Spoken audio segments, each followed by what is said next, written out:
Sejam bem-vindos. Antes de começar, gostaria de saber a que horas e de onde está falando. Não esqueça de deixar um like, isso ajuda demais o canal.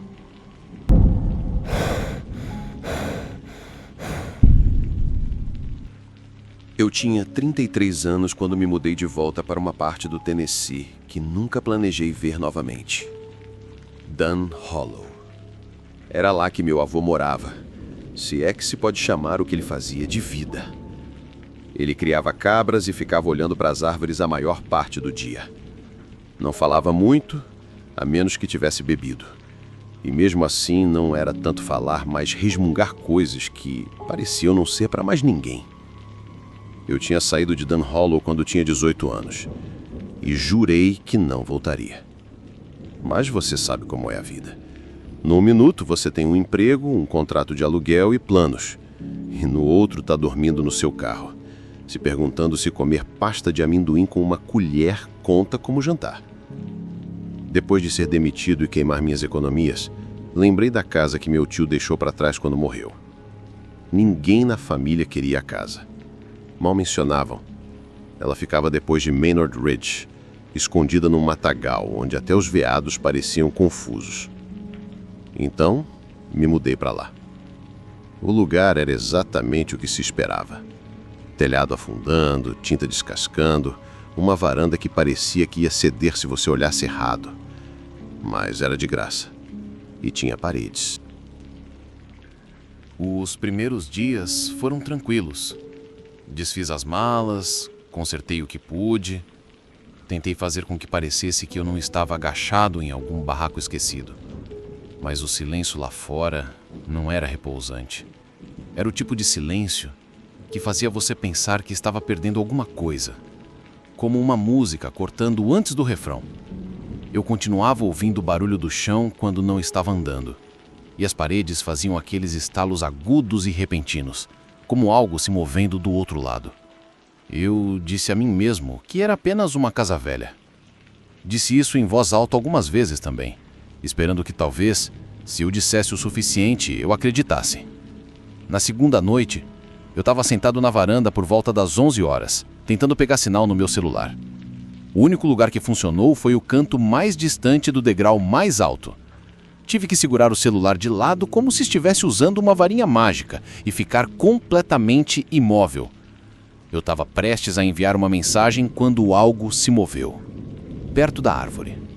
Não muito longe. Talvez uns 9, 10 metros. Não como um animal empinando. Isso era diferente. Ele se ergueu de uma forma que parecia praticada, como se já tivesse feito isso 1000 vezes. O formato estava errado. Alto demais. Os membros pareciam não pertencer ao mesmo corpo. Longos demais e as articulações dobravam para trás em alguns lugares. Ele não reagiu. Então, rápido como um piscar de olhos, caiu de 4 e deslizou de volta para a floresta, sem fazer barulho. Não me mexi por um longo tempo. Não exatamente congelado de medo, mas de confusão. Como se meu cérebro precisasse de mais tempo para processar o que eu via. Por fim, entrei e tranquei todas as portas e janelas, e arrastei uma cadeira velha para debaixo da maçaneta da porta da frente, mesmo com a moldura tão deformada. Não ajudou muito. Na manhã seguinte, caminhei até Ferris Creek. Uma caminhada de 3 quilômetros, quase toda em estrada de terra mal conservada. Sentei-me no restaurante e pedi um café, só para me sentir como uma pessoa. A mulher atrás do balcão devia ter uns 60 anos. Coque grisalho, avental jeans, mãos que pareciam ter visto todo tipo de trabalho. Perguntei se havia trilhas para caminhadas ou locais para acampar por perto. Ela me olhou por um longo instante e disse: "Não por aqui. Trilhas mais próximas a uns 19 quilômetros." E eu disse: "Tem certeza? Achei que vi alguém na mata, meio alta, de aparência estranha." Ela nem piscou. "Provavelmente uma pantera. Já avistamos algumas vezes." Eu disse: "Uma pantera que fica em pé?" ela apenas encheu meu copo e foi embora. Naquela noite, fiquei acordado, sentado na cama com uma lanterna e uma chave de roda velha que tinha tirado do galpão mais cedo naquele dia. Eu ficava me dizendo que provavelmente não era nada. Provavelmente só algum animal que eu nunca tinha visto antes. Por volta das 2, houve passos. Não lá fora, no telhado. Eu congelei. Os passos eram lentos, como se estivesse andando de um lado para o outro. Então ouvi um longo raspar, como unhas ou garras se arrastando pelas telhas. Depois, um baque forte e outro parecido pulou do telhado. Entrei sorrateiramente na cozinha e espiei pela janela. Nada. Apaguei todas as luzes da casa e me agachei perto da porta dos fundos com a barra de ferro no colo, as orelhas esforçando-se. Eu podia ouvir algo se movendo lá fora. Uma pressão suave na terra. O som de folhas velhas estalando. Roçou no revestimento logo abaixo da janela da cozinha. Então, bateu uma vez. Foi pior do que qualquer grito. Então, tudo ficou em silêncio. Não dormi. Fiquei naquele lugar até o céu começar a ficar cinza. Ao nascer do sol, verifiquei o galpão. A porta tinha marcas profundas de garras. 4 arranhões longos começavam quase no topo e se arrastavam até o chão. Dei um passo para trás e olhei para a terra. Havia trilhas, sulcos, não exatamente pegadas, mas algo havia se movido de 4, arrastando algo ou a si mesmo. Dirigi até a delegacia do xerife e contei tudo ao delegado. Ele ouviu, mas não anotou nada. Quando perguntei se havia outros relatos, ele balançou a cabeça. Perguntei se ele podia dar uma olhada na propriedade. Fique em Maynard Ridge, ele pediu. Assenti. Ele me olhou fixamente nos olhos e disse: "Não saia depois de escurecer." Foi isso. Ele se levantou e entrou em outro cômodo. Sem relatório, sem cartão, só aquele aviso. Naquela noite, instalei uma câmera de trilha e infravermelho ativado por movimento. Apontei para a varanda, verifiquei as pilhas 2 vezes e limpei o cartão SD. A energia acabou por volta das 11 horas. Nem um piscar de olhos. Saí com uma lanterna. O fio de energia estava arrancado, não cortado, rasgado. A caixa na lateral da casa estava torta, como se alguém tivesse agarrado o fio e puxado até que se soltasse da parede. Fiquei lá dentro. Acendi uma lanterna e sentei no chão. Por volta das 2 horas, comecei a ouvir vozes. Não gritando, sussurrando rápido e bruscamente. Não em inglês, pelo menos. Não palavras que eu reconhecesse. Me movi lentamente, espiando pelas janelas. Nada. Mas as vozes continuaram. Perto agora, logo depois das árvores. Então uma voz se elevou acima das outras. Disse meu nome. Lucas. Não um grito. Apenas disse como alguém me chamando do outro lado do quintal. Então novamente. Lucas. Eu não me mexi. Mal respirei. Apenas me afastei da janela e sentei de costas para a parede. De manhã eu ainda não tinha me movido. Peguei a câmera, puxei o cartão e assisti à filmagem. 3 clipes. Primeiro, eu entrando na casa. Segundo, escuridão total. Algo acionou, mas nada apareceu. Terceiro, um rosto bem em cima da lente. Pele pálida e esticada demais, como se não coubesse. Sem cabelo, sem sobrancelhas, boca aberta, dentes planos e limados. Olhos enormes, pretos, muito separados. Eu apenas encarei. Não fiquei em branco por 4 segundos e então desapareceu. Saí naquele dia. Fiz uma mala, dirigi para o oeste para ficar com um amigo perto do condado de Clark. Não contei muito a ele, apenas disse que precisava de espaço. Vendi a casa 1 mês depois. Nunca conheci o comprador. Contratei alguém para assinar os papéis e não fiz perguntas.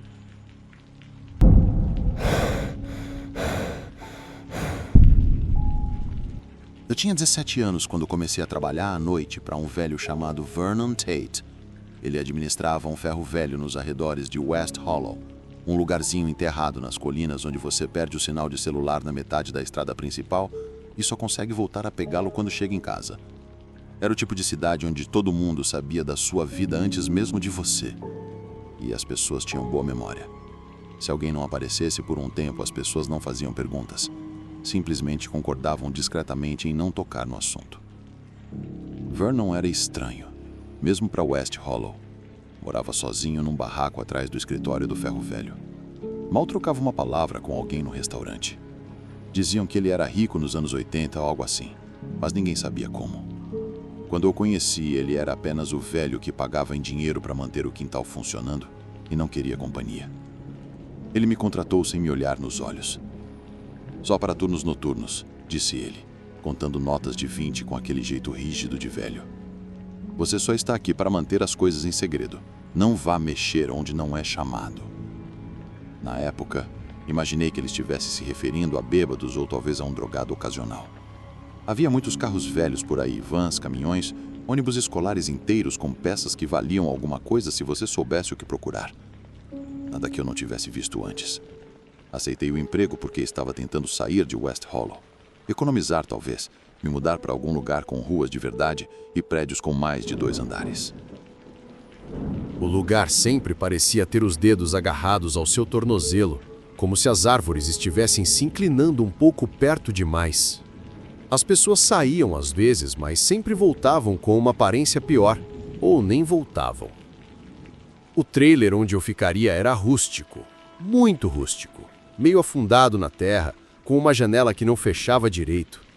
Lá dentro havia um sofá velho e irregular, que cheirava a amendoim mofado, uma chapa elétrica, uma mini geladeira que zumbia como se estivesse engasgando e um rifle .22 com um pente que Vernon disse ser só por precaução. Naquela primeira noite, andei pela cerca como ele mandou. Eu também. Lanterna em uma mão e o walkie-talkie na outra. Havia pilhas de carros empilhados em 3 em alguns pontos, como se um gigante os tivesse jogado ali.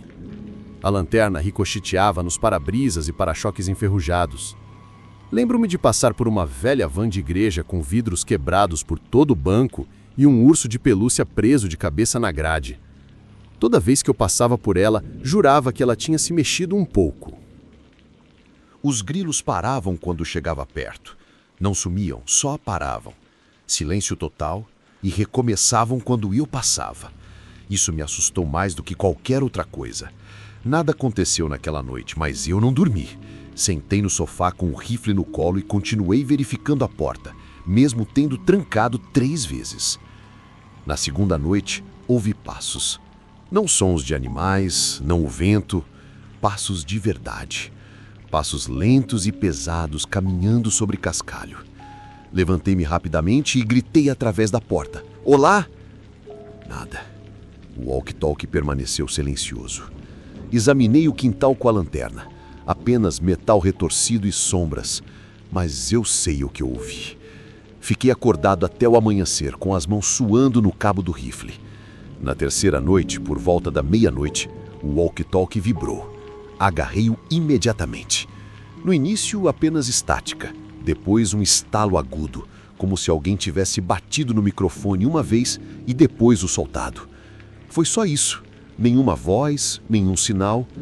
Fiquei olhando para ele por um tempo e depois o desliguei. Quando contei a Vernon na manhã seguinte, ele não se mostrou surpreso. Apenas assentou e me entregou um segundo pente. Se ouvir alguma coisa, não saia, disse ele muito sério. Se sair por aquela porta, não tem cobertura. Esperei só. Perguntei: alguém já tentou arrombar? Ele apenas me olhou por alguns segundos e depois disse: você não deveria se preocupar com pessoas. Eu ri. Ele não riu. Daí em diante fiquei dentro de casa depois de escurecer, barricando a porta com uma cadeira, dormindo sentado com um rifle equilibrado nos joelhos. Os barulhos pioraram. Metal raspando, pancadas suaves, o som de algo batendo em capôs ou se arrastando nos paralamas. Sempre entre 2 e 3 da manhã. Uma noite houve uma batida na porta do trailer. Apenas uma, forte e deliberada. Não alta, apenas o suficiente para ter certeza de que eu ouvi. Eu congelei. Esperei talvez 60 segundos inteiros. Então, abri a porta com um puxão, rifle em riste. Nada. Mas na terra, logo abaixo do último degrau, pegadas descalças. Dedos muito longos. Um pé tinha 6 deles. Nenhuma pegada levava até elas. Nenhum caminho para longe. Apenas pegadas como se algo tivesse aparecido, batido e desaparecido. Fiquei olhando para elas até ficar tonto. Então fechei a porta e não dormi nada. Contei para Vernon novamente. Ele não fez perguntas, apenas olhou para mim e disse: se você vir, não fale, não se mova. Fica confuso quando você fica parado. O que fica confuso? Perguntei. Ele não respondeu. Apenas me entregou um molho de chaves e disse: se eu não estiver aqui uma manhã, tranque os portões e vá embora. Não volte. Eu deveria ter escutado. Não escutei. Comecei a passar a maior parte das noites na janela do trailer, observando. Às vezes, eu via movimento entre as fileiras, sombras rápidas deslizando baixas, como algo rastejando ou curvado. Nunca vi seu rosto. Às vezes eu vislumbrava algo brilhante, talvez olhos, mas apenas se a luz os iluminasse perfeitamente. Uma noite cochilei por um segundo. Quando abri os olhos, a porta do trailer estava escancarada. O rifle havia sumido. Eu me empurrei com força pela garganta. Nada parecia tocado, mas então eu o vi. O rifle estava encostado casualmente na geladeira, como se alguém tivesse entrado e o colocado lá com cuidado. O pente havia sumido. Depois disso, guardei todas as balas no bolso. Não confiava mais no rifle. 3 noites depois, algo havia mudado no ferro velho. No corredor do meio, todos os capus estavam perfeitamente abertos. Todos os compartimentos do motor estavam limpos. Limpos demais. Não desmontados como um ladrão faria. Sem graxa, sem sujeira, todos os fios removidos, todos os parafusos intactos, e havia marcas de arrasto no cascalho. Como se algo tivesse rastejado de um carro para o outro, se alimentando. Vernon não apareceu nas 2 manhãs seguintes. Fiquei mesmo assim, esperando que ele tivesse ficado doente. Deixei bilhetes em seu barraco. Nada. Então eu o vi. No meio da noite, pouco depois das 3, percebi um movimento entre 2 vans empilhadas. Inclinei-me para perto da janela e o vi curvado, cotovelos dobrados para trás como pernas de inseto, braços longos demais, a cabeça inclinada em um ângulo que não fazia sentido. Ele estava me observando. Eu não conseguia ver um rosto, mas senti que estava olhando. Senti como se estivesse pressionando minhas têmporas. O walkie-talkie vibrou novamente. Quase não o agarrei, mas agarrei. Desta vez, ele respirava fundo e profundamente, como se alguém estivesse a centímetros do meu ouvido. Desliguei-o e fiquei sentado até o sol nascer. Naquela manhã, fui ao barraco de Vernon. A porta estava aberta, o interior estava vazio, sem roupas, sem pratos, sem móveis, exceto um matração manchado. Na pia, havia uma pilha de fotografias carbonizadas. Peguei uma, metade queimada, as bordas derretidas, mas consegui distinguir fotos de crianças em grupo, coisas de escola. mas os rostos delas estavam todos distorcidos, derretidos, como se quem os tivesse queimado não aguentasse mais olhar.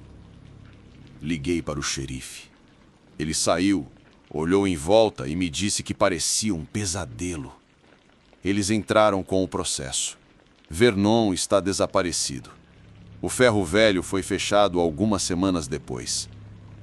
Saí da cidade naquele outubro. Encontrei trabalho instalando linhas de fibra em Riverside. Fiz o possível para esquecer. Então, na semana passada, recebi uma carta. Sem endereço do remetente. Apenas um envelope simples. Uma fotografia dentro. Era eu dormindo no sofá do trailer. E atrás de mim, no reflexo da janela, 2 mãos pálidas pressionadas contra o vidro. Dedos longos, 5 em cada uma, bem abertos, sem rosto, apenas as mãos.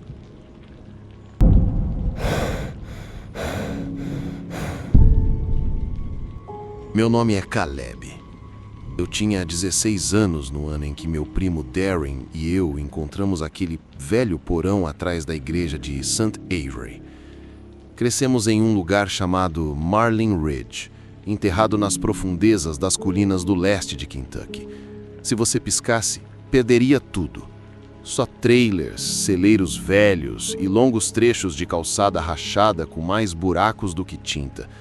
A população era de cerca de 400 pessoas em uma boa semana, e se alguém passasse, não se dava o trabalho de atualizar a placa. Não havia muito motivo para isso. Nada nunca mudava de verdade. Nossa versão de diversão geralmente significava dirigir até Hatcher's Bluff para ver se conseguíamos encontrar um único bar de culto, ou ficar perto da pilha de queimadas da igreja nas noites de sexta-feira, observando-os queimar arbustos secos e móveis velhos. Também não éramos os únicos. As pessoas traziam cadeiras de jardim às vezes. Era assim que as coisas ficavam emocionantes. Darren e eu éramos próximos. Ele era 1 ano mais velho que eu. Sempre com um cometa espertinho, carregado e pronto, andando por aí como se nada o assustasse. Ele carregava uma velha faca de caça que seu avô lhe dera, sempre presa ao cinto, como se esperasse que um javali saltasse de trás de um pinheiro. Eu era mais quieto, mais cauteloso. Se Darren era quem acendia o fósforo, eu era quem segurava o balde d'água, só por precaução. A maioria das tardes, acabávamos atrás da igreja de St. Avery, vagando pela mata atrás do cemitério. Dávamos aos nossos pais que estávamos apenas percorrendo trilhas ou jogando pedras, mas, na maioria das vezes, voltávamos para lá para nos drogar e evitar todo mundo.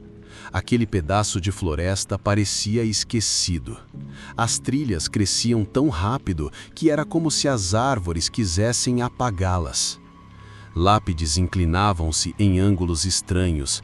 Algumas não tinham nomes, apenas datas, se tanto. E as árvores eram altas demais, anormalmente altas. Elas bloqueavam o sol muito antes de ele se pôr. Uma tarde no início de outubro, com as folhas estalando e o ar começando a ficar cortante, estávamos brincando atrás de uma fileira de lápides quebradas, quando Darren prendeu o pé em alguma coisa e quase caiu de cara. Ele xingou, se livrou do pé com um puxão e se abaixou para ver o que o havia feito tropeçar. "Que diabos é isso?" murmurou. Eu me aproximei e me agachei ao lado dele. Ele estava limpando uma confusão de folhas mortas e galhos quebrados. Embaixo havia algo feito pelo homem, 2 tábuas grossas e desgastadas pelo tempo, cravadas no chão lado a lado como uma porta completamente aberta. Uma argola de ferro enferrujada se projetava do meio. A terra nas bordas parecia estranha. Não era fresca nem nada, mas meio afundada, como se algo tivesse sido aberto e fechado várias vezes, só que não recentemente. Darren olhou para mim com aquele sorriso que sempre significava problema. "Aposto que tem bebida alcoólica lá embaixo." "Ou os segredos sujos de um pregador", eu disse. "Ou uma família de cobras. Quer ir primeiro?" Ele não hesitou. Agarrou a argola e puxou. A madeira gemeu como um animal moribundo. Cheguei a me encolher, mas a coisa se abriu assim mesmo. Embaixo dela havia uma escada. Degraus de pedra quase invisíveis no escuro. O tipo de preto que dava a impressão de que estava olhando para trás. Nós dois olhamos para baixo. Lembro-me de esperar por um cheiro. Terra, mofo, animais mortos, alguma coisa. Mas não havia nada. Nem mesmo o cheiro de mofo que se espera de um porão velho. Estava simplesmente vazio, como se o ar tivesse desistido de tentar existir lá dentro. Darren queria descer naquele momento. Claro que queria. Eu o interrompi. Disse que precisávamos de uma luz de verdade, não apenas um isqueiro, e nossos celulares. Ele resistiu, mas acabou concordando. Me fez prometer não dizer uma palavra a ninguém. Dei minha palavra a ele. Naquela noite, depois que meus pais dormiram, saí pela janela e cortei caminho por alguns metros até chegar à casa dele. Ele estava esperando atrás do trator enferrujado perto do galpão. Sem lanterna, apenas o velho lampião a querosene do pai dele, daqueles com laterais de vidro grosso e um cheiro que gruda nas roupas. Não falamos muito, apenas começamos a andar. A floresta era diferente à noite. Cada caminho parecia desconhecido. Os sons eram mais agudos, galhos estalando, folhas estalando como passos logo atrás de nós. Continuei olhando por cima do ombro, mesmo que não houvesse nada lá. Ainda não. A porta do porão ainda estava aberta quando chegamos lá, parada ali como se nunca tivéssemos saído, como se estivesse esperando. Darren acendeu a lanterna. Ela chiou por um segundo antes da chama pegar. Então começamos a descer. Os degraus eram de pedra por toda parte, não apenas no topo como eu presumi. Gastos no meio, escorregadios em alguns pontos. Mantive uma das mãos na parede durante todo o caminho, só por precaução. Quando chegamos ao fundo, esperava sentir terra ou cascalho sobre meus sapatos. Mas o chão era liso, compactado como concreto, mas não. Parecia muito deliberado, como se alguém o tivesse moldado à mão. A sala não era grande, talvez 3 por 3 no máximo. As paredes eram escoradas com vigas grossas de madeira, velhas, inchadas, como se tivessem sugado toda a umidade de lá. No meio da sala havia uma única mesa, e sobre ela uma caixa de pedra. A caixa tinha mais ou menos a altura da cintura, era retangular e parecia pesada. Os entalhes nela não eram decorativos, eram obsessivos. Espirais, pequenos espinhos irregulares, símbolos que quase pareciam ossos ou garras. Alguém havia riscado as mesmas marcas repetidamente até que toda a superfície estivesse coberta. Não havia padrão, apenas loucura. Darren deu um passo em direção a ela. Agarrei sua manga. Sério, talvez não. Ele me lançou aquele olhar, meio presunçoso, meio provocador. O quê? Você acha que é amaldiçoado? Eu acho isso muito estranho. Ele colocou a mão na tampa. Nada aconteceu. Ele sorriu. Então começou a deslizá-la para abri-la. Darren, espere. Tarde demais. A tampa raspou enquanto se movia. Pedra seca sobre pedra. Dentro havia um rolo de algo vermelho escuro e brilhante. Por meio segundo pensei que fosse veludo ou seda. Então vi os fios, a textura do cabelo. Cabelo humano. Tranças grossas dele em camadas, fios pretos entrelaçados com linha vermelha. Alguns ainda tinham pedaços de couro cabeludo presos. Outros pareciam quebradiços, como se tivessem sido queimados ou enterrados. Não era uma coleção de perucas. Era um recipiente para guardar pessoas. Darren não disse uma palavra, nem piscou. Então, porque é claro, ele estendeu a mão e tocou em um. A lanterna brilhou. Um clarão como se alguém tivesse jogado gasolina nele. Então escureceu de novo tão rápido que o quarto pareceu mais escuro do que antes. Darren puxou a mão bruscamente. A tampa escorregou e bateu na borda da caixa. Não caiu direito. Ficou inclinado, como se o que quer que estivesse lá dentro estivesse se movendo. Não conversamos. Simplesmente saímos. Subimos as escadas. Caminhamos pela floresta. Nenhuma palavra até chegarmos na estrada. Então Darren disse que era só cabelo. Eu não respondi. Naquela noite, deixei todas as luzes acesas. Cortinas fechadas. Deitei na cama olhando para o teto, esperando o sol. No dia seguinte, Darren não apareceu na escola. A mãe dele disse que ele estava com febre. Fui de bicicleta até lá naquela tarde. Ele estava na cama, enrolado em todos os cobertores que tinha, suando através deles. Pele pálida, lábios rachados, mãos tremendo quando falava. Perguntei o que havia de errado. Ele disse: "Não consigo me aquecer." Eu disse a ele que era só febre. Ele balançou a cabeça. Não esse tipo de resfriado. É lá dentro. Na manhã seguinte, a mãe dele ligou para minha casa, soluçando. Darren tinha sumido.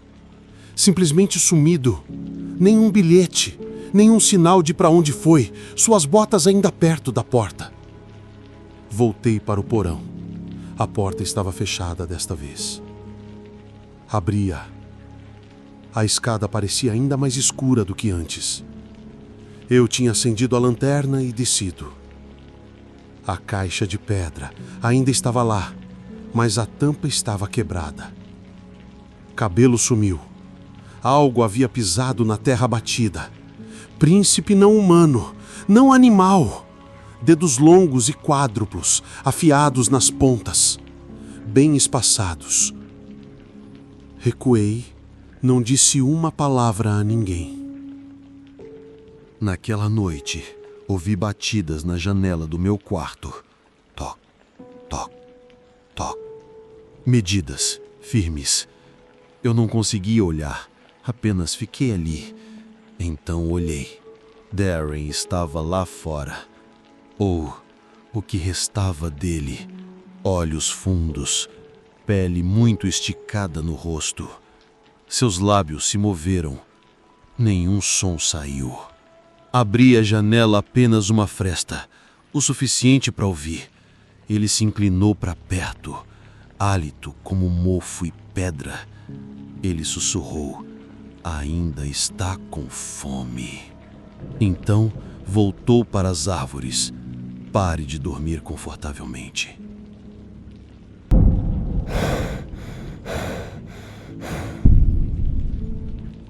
Eu tinha 15 anos naquele outono, quando meus pais me mandaram para morar com meu tio em Birch Hollow, uma cidade esquecida dos Apalaches onde o sinal de celular caía. Era um daqueles lugares onde a estrada simplesmente vira cascalho sem aviso e as árvores se aglomeram como se estivessem tentando guardar segredos. Não havia muita coisa lá fora, exceto pinheiros, caixas de correio enferrujadas e um ou outro veado que parecia tão perdido quanto eu me sentia. Ray era um cara simples, sem TV, sem internet, sem explicações.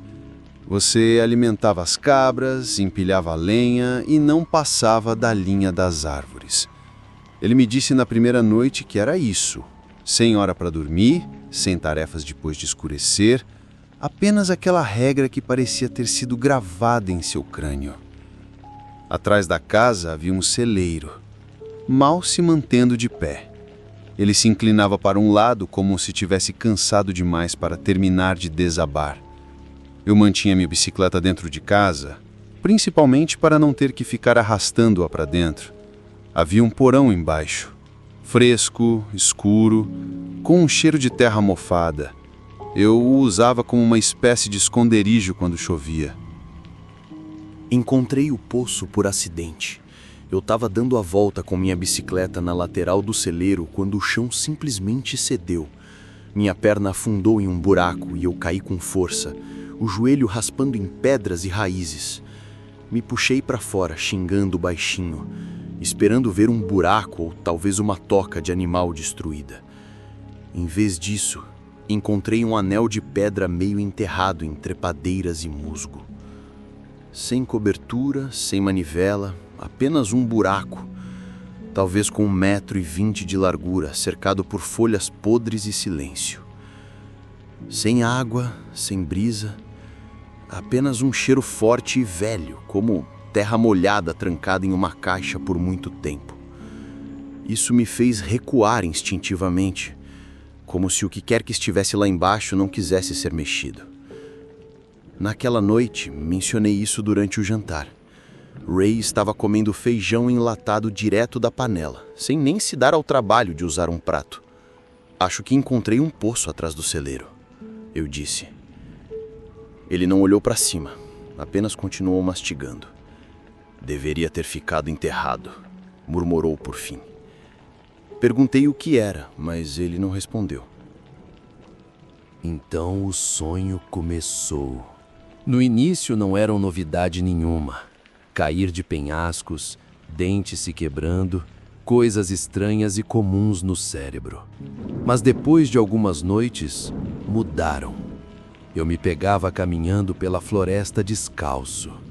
As árvores pareciam altas demais, como arranha-céus. Sem vento, sem som, e eu não conseguia falar. Eu tentava, mas nada saía. Sempre havia algo atrás de mim. Eu nunca via, mas as árvores se moviam de maneiras lentas e anormais, como se estivessem se curvando para olhar. E vozes baixas, murmurando, nunca altas o suficiente para entender, mas eu sabia que estavam falando de mim. Na quarta noite, acordei com sujeira sob as unhas. Isso me paralisou. Eu não tinha saído de casa, nem sequer saí da cama, mas minhas mãos estavam imundas e meus pés cobertos de poeira e pedacinhos de folhas, como se eu tivesse caminhado pelo quintal dormindo. Limpei tudo e disse a mim mesmo que era sonâmbulo. Explicação simples. Era nisso que eu queria acreditar. Na noite seguinte, tranquei a porta, coloquei uma cadeira embaixo da maçaneta e não me arrisquei. Fiquei acordado até tarde assistindo aos DVDs antigos que Ray guardava, a maioria de faroeste. Mesmo assim, acordei com um corte na palma da mão e lama grudada nos tornozelos. Não disse nada a Ray. O que eu deveria dizer? Ei, acho que estou fazendo moonwalking em direção a um poço amaldiçoado enquanto durmo? Na sexta noite, desisti de fingir que estava tudo bem. Arrastei uma cadeira até a janela e apenas fiquei olhando para a floresta. Estava muito quieto, nada tranquilo, apenas plano. Por volta das 2:30, ouvi algo. Passos lentos, arrastados que não eram de Ray. Eram mais leves, incertos. Pararam do lado de fora do meu quarto. Depois, 5 batidas, até mesmo moderadas. Então a respiração começou. Silenciosa, constante, do outro lado da porta. Permaneceu por horas. Não dormi. De manhã, abri a porta. Ninguém, nem mesmo pegadas no chão empoeirado de madeira. Ray olhou para mim durante o café da manhã e balançou a cabeça, como um professor decepcionado. Ele se lembra, disse ele. O que lembra? Perguntei. Ele olhou para o prato como se os feijões tivessem respostas. Aquele buraco. Você olhou para dentro. É só isso. Contei a ele sobre a batida e a respiração. Ele assentiu lentamente. Você ouviu. Está lá fora. Você fala com ele. Está lá dentro. Foi naquele dia que ele pregou tábuas na minha porta, do corredor. Não abra, não importa o som, disse ele. Eu nem discuti. Voltou naquela noite. Mesma batida. 5 pancadas surdas. Depois silêncio. Depois meu nome. Mason. Não parecia ameaçador. Parecia eu. Não exatamente, mas era parecido o suficiente para que meu estômago embrulhasse. Você me deixou sair. Você me acordou. Venha terminar o que começou. Eu não respondi. Não pisquei. Ficou ali respirando por horas. Ray me entregou um rifle na manhã seguinte. Se algum dia entrar, não deixe que diga uma segunda frase. Não pedi esclarecimentos. Estava com muito medo da resposta. Naquela noite, tudo ficou parado até as 3h13 da madrugada. Então ouvi um rangido. Não da porta, mas do chão. Debaixo do piso, as tábuas no canto se moveram. Um estalo suave. Então algo se ergueu. Dedos cinzentos, inchados, unhas como lascas. Elas se contraíram e flexionaram-se como se não estivessem mais acostumados a ser dedos. O chão se levantou só um pouquinho e algo apareceu. Um rosto meio humano, mas estranho, pálido e esticado por muito tempo. E a boca não estava aberta, mas eu conseguia ouvi-la mesmo assim. Não palavras, apenas intenção. Ela me queria. Ela me conhecia. E era paciente. Levantei o rifle e atirei. O som ecoou. Depois nada. Desapareceu como se tivesse sido feito de pó. Pela manhã, as tábuas pareciam intocadas. Ray não disse uma palavra. Apenas me entregou uma pá e caminhou em direção ao celeiro. Enterramos de novo, enchendo o buraco com pedras, sucata, tijolos, qualquer coisa que pudéssemos encontrar. Não falamos o tempo todo. Fui embora 2 semanas depois. Me convenci de que era só estresse. Muito obrigado por acompanhar esses relatos. Deixe seu like e comente o que achou e até mais.